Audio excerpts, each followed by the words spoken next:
All right, today we are cracking the code on one of the most useful skills you could ever have, just getting along with people.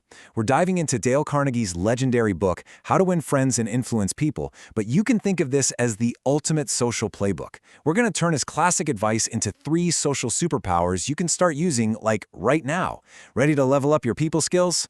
Let's do this. You ever have that feeling, you say something you think is perfectly normal and all of a sudden someone's mad? Or you try to make a new friend and it just feels awkward. It's almost like everyone else got a secret rule book on how to interact with people and you're just kind of guessing. Well, what if I told you that rule book actually exists? Because that's pretty much what this book is. It's basically a list of cheat codes for handling social situations. We're going to unlock 3 of the absolute biggest ones. Think of them as your new social superpowers that'll help you make friends and just feel way more comfortable around others.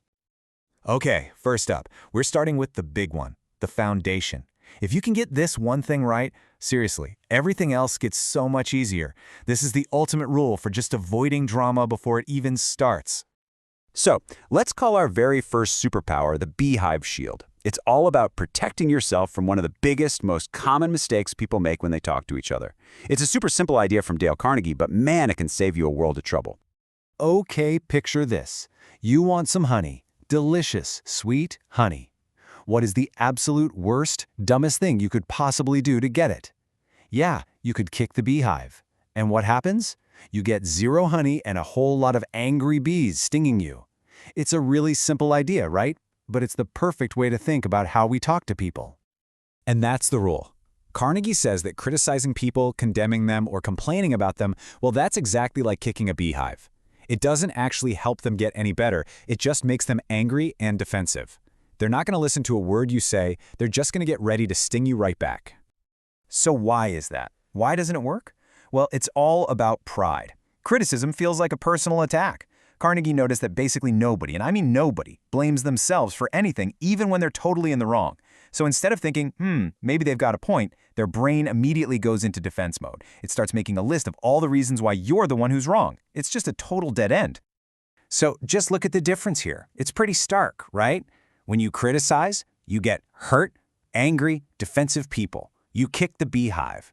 But if you switch gears and just try to understand why they're doing what they're doing, suddenly they feel respected. They're calm, and they're actually willing to listen to you. And that idea leads us perfectly into our next superpower.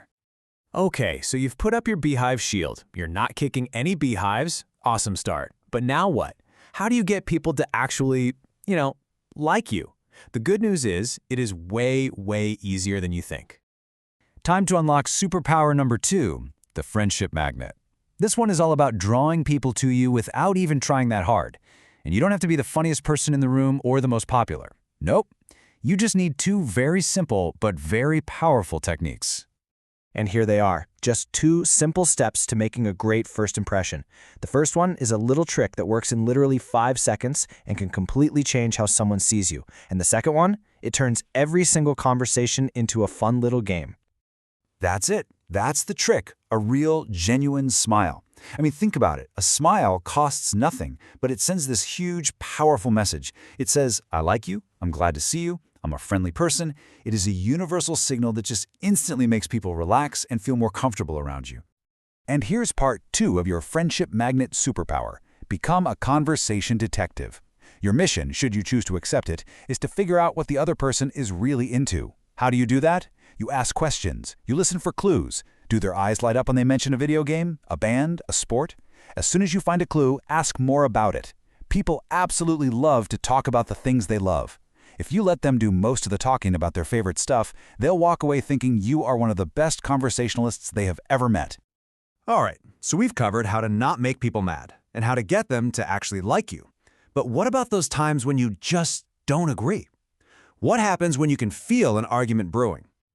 This brings us to our final and maybe most powerful superpower, the argument invisibility cloak.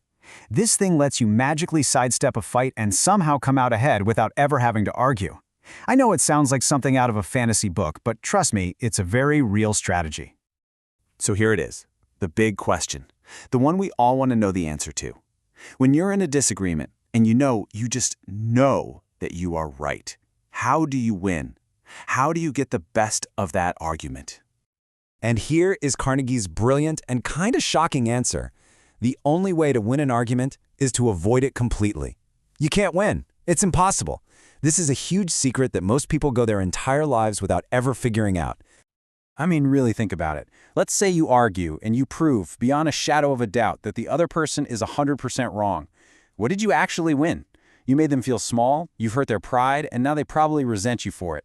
So you might have won the point, but you totally lost their friendship and goodwill. Like Carnegie said, a person convinced against their will is of the same opinion still. It is a lose-lose situation every single time. Okay, that was a lot, I know, but it all comes down to 3 simple, really powerful ideas. So now it's time to stop just learning and start actually doing. It's time to put your new social cheat codes into practice.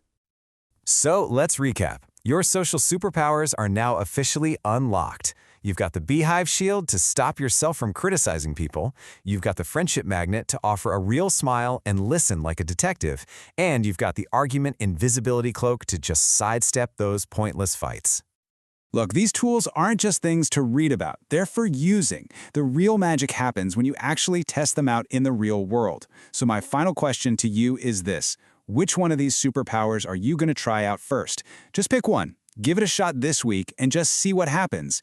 You've got the playbook now. Go out there and start building some amazing connections. You got this.